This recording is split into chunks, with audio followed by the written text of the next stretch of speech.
అందరికీ నమస్తే welcome to MR media Telangana this is Rekha స్థానిక సంస్థల ఎన్నికలు సెప్టెంబర్ లోపు అన్ని కంప్లీట్ అవుతాయి అని అనుకున్నాం నేను కూడా అనుకున్నా మీకు చెప్పిన రేవంత్ రెడ్డి గారు చెప్పిన అనుబంధ సంస్థల పత్రికలు ఏవైతే ఉన్నాయో ఆయనకు ఈ కాంగ్రెస్ సర్కారుకు లేకపోతే కాంగ్రెస్ గవర్నమెంట్ కి అనుబంధంగా వ్యవహరిస్తున్న సంస్థలు ఏవైతే ఉన్నాయో ఆ సంస్థలు నిర్వహించే పత్రికలలో కూడా సెప్టెంబర్ లోపు అన్ని స్థానిక సంస్థల ఎన్నికలు నిర్వహిస్తారు ముఖ్యమంత్రి రేవంత్ రెడ్డి అని చెప్పేసి చెప్పిండ్రు ఈ స్థానిక సంస్థల ఎన్నికలు అంటే దాదాపు పోయిన సంవత్సరంలో ఫిబ్రవరి 4వ తారీఖు నాడు సర్పంచుల పదవి కాలం ముగిసింది కాలక్రమేణా జెడ్పీటీసీలు ఎంపీటీసీలు అందరి పదవి కాలం ముగిసినప్పటికీ కూడా సంవత్సరంన్నర పొద్దైనప్పటికీ కూడా స్థానిక సంస్థల ఎన్నికలు నిర్వహించడానికి సర్కారు ముందట అడిగేయలే ఎందుకు అడిగేయలేదంటే స్థానిక సంస్థల ఎన్నికలలో పోతే ఒకవేళ బొక్కబోర్ల పడతామని చెప్పేసి ఆలోచన చేసి స్థానిక సంస్థలలో అడిగేయలే ఎందుకు బొక్కబోర్ల పడతారు అని అంటే 42% బీసీలకు రిజర్వేషన్ ఇస్తామని చెప్పేసి 42% బీసీలకు రిజర్వేషన్లు ఇస్తామని చెప్పేసి కామారెడ్డి డిక్లరేషన్లో ఏదైతే చెప్పుకొచ్చిండ్రో రిజర్వేషన్లు ఇస్తామని చెప్పేసి కామారెడ్డి డిక్లరేషన్లో ఏదైతే చెప్పుకొచ్చిండ్రో స్థానిక సంస్థల ఎన్నికలలో ఈ రిజర్వేషన్ ప్రక్రియ అనేది ఆగిపోయింది గత 20 నెలలుగా మొన్నటికి మొన్న ఆర్డినెన్స్ ఇచ్చినామని చెప్పుకున్నారు 20 నెలల నుంచి మొన్న ఆర్డినెన్స్ ఇచ్చినామని చెప్పేసి తప్పించుకునే ప్రయత్నం చేసింది రాష్ట్ర సర్కార్ ఇప్పుడు ఈ ఆర్డినెన్స్ కొట్టేది సుప్రీంకోర్టు చట్టం ప్రకారం సుప్రీంకోర్టు ఆదేశాల ప్రకారం ఈ ఆర్డినెన్స్ నిలబడదని తెలిసినప్పటికి కూడా ఏదో బీసీలను మభ్యపెట్టడానికి ఇప్పుడు ఒకప్పుడు ఆర్డినెన్స్ అయినా జారీ చేసినని సంబరాలు చేసుకున్న బీసీ నాయకులందరూ ఇప్పుడు ఆర్డినెన్స్ ఒక చిత్తు కాగితం అంటారు ఎందుకంటే గతంలో కూడా వేరే సర్కార్లు వేరే రాష్ట్రాలు 3 సార్లు ఆర్డినెన్స్ ప్రవేశపెట్టినప్పటికి కూడా సుప్రీంకోర్టు ధర్మాసనం కొట్టేసింది ఫర్ ఎగ్జాంపుల్ తమిళనాడు జయలలిత సర్కార్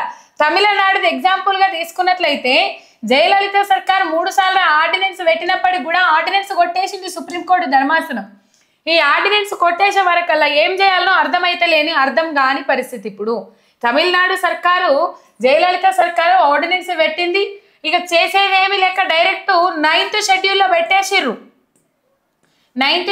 పెట్టేసిర్రు ఈ ఆర్డినెన్స్ కు సంబంధించి బీసీ బిల్లుకు సంబంధించి ఆర్డినెన్స్ లో పెట్టేసిర్రు బీసీ బిల్లు ఏదైతే ఉంటుందో దాన్ని ఆర్డినెన్స్ లో పెట్టేసిర్రు ఇప్పుడు రేవంత్ రెడ్డి సర్కార్ 42% రిజర్వేషన్ ఒకటైతే కాంగ్రెస్ సర్కార్ వచ్చిన 2 నెలల నుంచి కాంగ్రెస్ పార్టీ మీద వ్యతిరేకత మొదలైంది ఎందుకు 2 నెలల నుంచి వ్యతిరేకత మొదలైందంటే వీరు ఇచ్చిన 6 గ్యారంటీలు ఏవైతే ఉన్నాయో ఆ 6 గ్యారంటీలను 100 రోజులలోనే అమలు చేసుకుంటూ పోతామని చెప్పిర్రు కాబట్టి 100 రోజులలోనే అన్ని గ్యారంటీలు అమలు చేస్తాం మా అంతటి గనులు లేరు నిధులు సమకూర్చుకోవడంలో మా పార్టీని మించిన తర్వాతనే ఎవరైనా మా పార్టీని మించిన పార్టీ ఏది లేదు మా తర్వాతనే ఎవరైనా అప్పులున్నా ఏమున్నా 6 గ్యారంటీలు కంపల్సరీ అమలు చేసి తీరుతామని చెప్పేసి అలవిగాని హామీలు ఇచ్చి అధికారంలోకి వచ్చిండ్రు మెయిన్ రైతుల నుంచి తీవ్ర వ్యతిరేకత ఏర్పడ్డది నిరుద్యోగుల నుంచి తీవ్రమైన వ్యతిరేకత ఏర్పడ్డది ఇటు పోతే ప్రభుత్వ ఉద్యోగుల నుంచి తీవ్రమైన వ్యతిరేకత ఏర్పడ్డది సామాన్య ప్రజల నుంచి మహిళల నుంచి వ్యతిరేకత ఏర్పడ్డది ఊళ్ళల్లో ఏడవైనా 10 మందిలో 9 మంది రేవంత్ రెడ్డి సర్కార్ను తిడతా ఉన్నారు కాంగ్రెస్ సర్కార్ను తిడతా ఉన్నారు తప్ప పొగిడినోళ్ళు ఏ ఒక్కరు కనబడతలేరు దీన్ని చూస్తే పేడ్ ఆర్టిస్టులు అని చెప్పేసి కాంగ్రెస్ సర్కారులు బుకాయింపై పనిచేస్తూ ఉన్నారు కానీ అసలు వాస్తవం మాత్రం అది పల్లెలలో తీవ్రమైన వ్యతిరేకత ఉన్నది ఈ నేపథ్యంలో స్థానిక సంస్థల ఎన్నికలు పెట్టాలని చెప్పేసి హైకోర్టు ధర్మాసనం ఆదేశాలు జారీ చేసింది 3 నెలల్లో ఏదైతే ఎన్నికల కమిషన్కు మొట్టికాయలేసిన నేపథ్యంలో ఎన్నికల కమిషన్ జవాబిచ్చింది ప్రభుత్వం కొన్ని చేయాల్సిన పనులు పెండింగ్ లో ఉన్నాయి ప్రభుత్వం క్లియరెన్స్ చేసేస్తే ఎన్నికలు పెట్టడానికి మాకేం అభ్యంతరం లేదు అని చెప్పేసి కూడా ఎన్నికల కమిషన్ హైకోర్టు ధర్మాసనానికి చెప్పడం జరిగింది దాదాపు మొన్న కూడా ఒకనొక సందర్భంలో పంచాయతీరాజ్ శాఖ మంత్రిగా ఉన్న సీతక్క గారు ఏం మాట్లాడిరనంటే అసలు సర్పంచులు లేని పాలన ఒక నరకం లెక్క కనబడతా ఉన్నది చాలా దుర్భరమైన పరిస్థితులు ఉన్నాయి విభజించు పాలించు అన్నదాని ప్రకారము కింది స్థాయిలో అన్ని సమస్యలు పరిష్కరించబడాలంటే స్థానిక సంస్థల ఎన్నికలు జరగాలి స్థానిక సంస్థల ఎన్నికలు జరిగి సర్పంచులు ఎంపీటీసీలు జెడ్పీటీసీలు వార్డు మెంబర్లు ఎన్నుకోబడాలి వాళ్ళు ఎన్నుకున్నప్పుడే వాళ్ళకి ఏ సమస్యలు ఉన్నాయి గ్రామ స్థాయిలో ఏ సమస్యలు ఉన్నాయి ఏ సమస్యల మీద మనం మాట్లాడాలి ఏ సమస్యల మీద మనం కొట్లాడాలి ఏ సమస్యలు మనం పరిష్కారం చేయాలని చెప్పేసి ఒక అవగాహన వస్తుంది అని చెప్పారు. ఇక అయిపోయింది.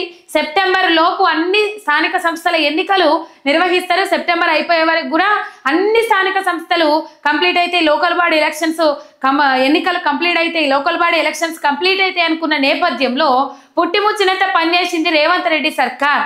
ఏదైతే రాజ్యాంగ సవరణ బిల్లు అని చెప్పేసి ఒక అంశము, ఈ బీసీ రిజర్వేషన్ బిల్లు ఏదైతే ఉన్నదో రాజ్యాంగ సవరణ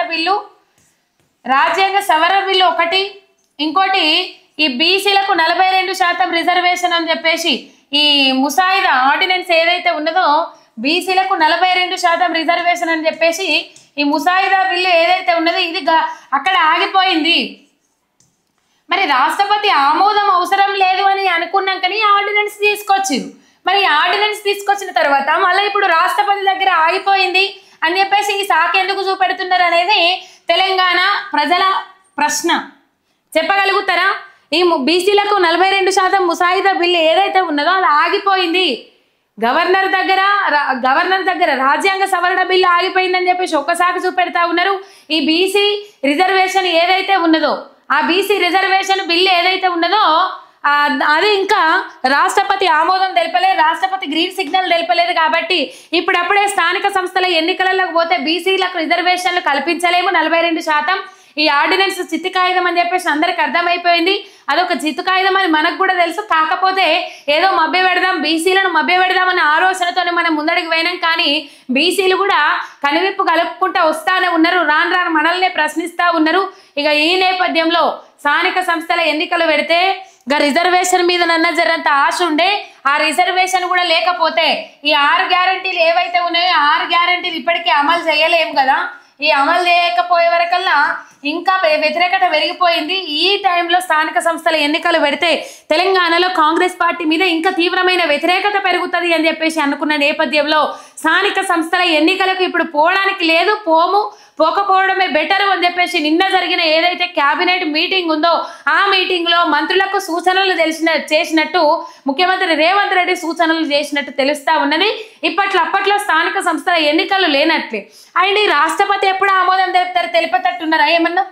ఇటు బీజేపీ వాళ్ళు బండి సంజయ్ కానీ బీజేపీ నుంచి ఇప్పుడు ఈ 9th షెడ్యూల్లో పెట్టాల్సింది, ఈ 9th షెడ్యూల్లో పెట్టాల్సిన బాధ్యత మొత్తం బీజేపీ మీద ఉన్నది. ఆ బీజేపీ మీద ఒత్తిడి తీసుకురావాల్సినది ఇక్కడ ప్రభుత్వం మీద ఉన్నది, అఖిలపక్ష నాయకుల మీద ఉన్నది. ఏదైతే ఈ 9th షెడ్యూల్లో పెట్టాల్సిన అంశం ఏదైతే ఉన్నదో ఆ అంశాన్ని ఒత్తిడి తీసుకురావాలి బీజేపీ మీద. మరి బీజేపీ మీద ఒత్తిడి తీసుకురావాలని అన్నప్పుడు ఇక్కడ బండి సంజయ్ ఏం మాట్లాడుతుండు, రామచంద్రరావు ఏం మాట్లాడుతుండు మనం చూస్తానే ఉన్నాం. బండి సంజయ్ అంటారు ఈ రిజర్వేషన్ ఏదైతే ఉన్నదో ముస్లింలకు సంబంధించి 10% పెట్టిర్రు, ఆ 10% ముస్లింలను తీసేస్తే 9th షెడ్యూల్లో పెట్టే బాధ్యత పెట్టిపిచ్చే బాధ్యత నాది అని చెప్పేసి బండి సంజయ్ మాట్లాడతారు. అసలు అది అసంభవం, ఆ కులగణన లెక్కలే తక్కువ ఉన్నాయి, అసలు అది సాధ్యం కాదు, ఈ ఆర్డినెన్స్ సాధ్యం కాదు, లేకపోతే అక్కడ మేము కొట్లాడు కానే కాదు అని చెప్పేసి బీజేపీ రాష్ట్ర అధ్యక్షుడు రామచంద్రరావు మాట్లాడుతూ ఉన్నారు. మరి రాష్ట్రపతి ఆమోదం తెలిపేది ఎప్పుడు? ఈ బీసీ బిల్లు పార్లమెంటులో పాస్ అయ్యేది ఎప్పుడు? మరి ఇది పార్లమెంట్లో పాస్ కాదన్న నేపథ్యంలో ఓన్లీ ఒక పార్లమెంట్లో పాస్ అయితేనే, ఈ పార్లమెంట్లో పాస్ అయితేనే బీసీ రిజర్వేషన్లు అమలు అవుతాయి. ఎందుకు పార్లమెంట్లో పాస్ అయితేనే బీసీ రిజర్వేషన్లు అమలు అవుతాయి అని నేను అంటున్నా అంటే సుప్రీంకోర్టు ధర్మాసనం గతంలో చాలా ఆర్డినెన్స్లను కొట్టేసింది కాబట్టి. ఇక చెప్పుర్రి వీళ్ళు 42% రిజర్వేషన్ అమలు చేసేది ఎప్పుడు? ఈ 42% రిజర్వేషన్ ముసాయిదా బిల్లు మీద రాష్ట్రపతి సంతకం పెట్టేది ఎప్పుడు? పార్లమెంట్లో అది పాస్ అయ్యేది ఎప్పుడు? 9th షెడ్యూల్లో పెట్టేది ఎప్పుడు? ఈ ఆర్డినెన్స్ చిత్తు కాగితం అని చెప్పేసి అందరికి అర్థమైపోయింది, ఆ తాత్కాలిక ఉపశమనం కూడా కాదు అని చెప్పేసి చాలా మంది నిపుణులు మాట్లాడుతూ ఉన్నారు. వీళ్ళు చేసిన లెక్కలు జనాభా లెక్కలే తప్పుల తడకగా ఉన్నాయి. దాదాపు ఒక 300 కాపుల నుంచి 30 లక్షల 40 లక్షల మంది జనాభాను తక్కువ చేసి చూపెట్టిరట. ఇక బీసీలందరినీ కలుపుకుంటూ ఒక 50-60 లక్షల మంది జనాభాను తక్కువ చేసి చూపెట్టిరట. బీసీ కులగణన చేసినామని చెప్పేసి గొప్పగా అంగు ఆర్భాటాలకు పోయి అరచేతుల వైకుంఠం పెట్టి చూపెడతామన్నట్లుగా ముచ్చట్లు చెప్తున్న వాళ్ళందరూ ఇవాళ మొత్తం మీద 60 లక్షల నుంచి 70 లక్షల బీసీ జనాభాను తగ్గించిరట. బండి సంజయ్ మాట్లాడిన లెక్క ప్రకారం అక్కడనేమో కేంద్రంలో 10% ఈడబ్ల్యూఎస్ రిజర్వేషన్లు అమలు చేసుకుంటారు, అందులోనేమో ఓసీ ముస్లింలకు ప్రియారిటీ ఇస్తారు, మళ్ళీ బీసీ ముస్లింలు అందరూ ఉంటారు. ఇక్కడనేమో ఓన్లీ ఓసీ ముస్లింలు కావాలి, బీసీ ముస్లింలు వద్దు అని చెప్పేసి మాట్లాడుతూ ఉన్నారట. అంటే ఇక్కడ కూడా వివక్ష చూపెడతా ఉన్నారు. మొత్తం మీద తెలంగాణ రాష్ట్రంలో ఈ రాష్ట్రపతి ఆమోదం తెలపాలి ఈ బీసీ బిల్లుకు సంబంధించి.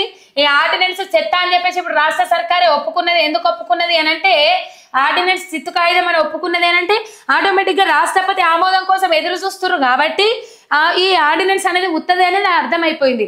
తెలంగాణ రాష్ట్రంలో స్థానిక సంస్థల ఎన్నికలు ఇప్పుడు లేనట్టే హైకోర్టు ఆదేశాలను కూడా బేఖాతరు చేసుకుంటా పెడచెవున పెట్టుకుంటా పోతా ఉన్నది కాంగ్రెస్ సర్కార్, రేవంత్ రెడ్డి సర్కార్. ఒక్క సబ్స్క్రైబ్ చేసుకొని సపోర్ట్ చేయండి. మీ ఎంఆర్ మీడియా తెలంగాణ శనార్థి.